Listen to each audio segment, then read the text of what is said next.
తిరుమలేసిన దర్శనానికి ఏడుకొండలు నడిచి వస్తామని ఎలా మొక్కుకుంటారో అదేవిధంగా కోనసీమ తిరుపతి ప్రసిద్ధిగా చెందిన వాడపల్ల వెంకటేశ్వర స్వామి క్షేత్రానికి కాలినడక వస్తామని మొక్కుకునే భక్తుల సంఖ్య రోజురోజుకు పెరుగుతుంది.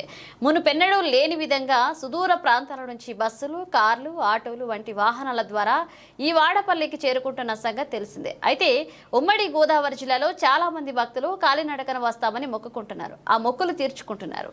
ఆత్రేయపురం, రావులపాలెం, కొత్తపేట, ఆలమూరు మండలాల వారే కాక పరిసర 40-50 కిలోమీటర్ల దూరం నుంచి కూడా నడిచి వచ్చే భక్తులు ఉన్నారంటే ఆశ్చర్యం కలగక మానదు. కొంతమంది శుక్రవారం రాత్రికి ఆలయం వద్దకు చేరుకుంటుండగా మరికొంతమంది శనివారం తెల్లవారుజామున బయలుదేరి కాలినడకన వస్తున్నారు.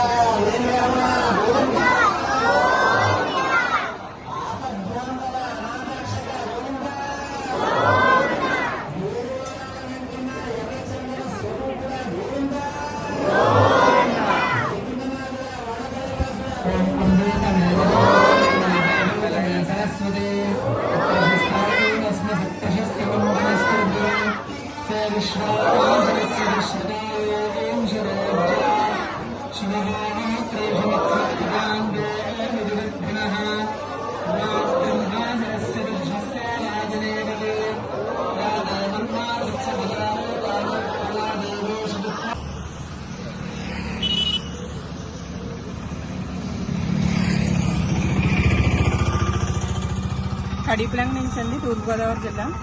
ఇంతకుముందు ఒకసారి వాడపల్లి వెళ్ళామండి గోదావరి దగ్గర నుంచి. ఇప్పుడు వెళ్దాం అనుకున్నామండి, వాటర్ ఎక్కువ ఉందని ప్రమాదం వల్ల 3 ఆడవాళ్ళు చనిపోయారండి. అందుకు నుంచి ఇలా రావులపాలెం నుంచి వెళ్తామండి. ఎన్ని కిలోమీటర్లు?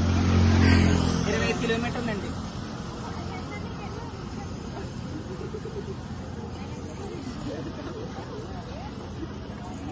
కవర్ తెచ్చాని అని అని కవర్ కవర్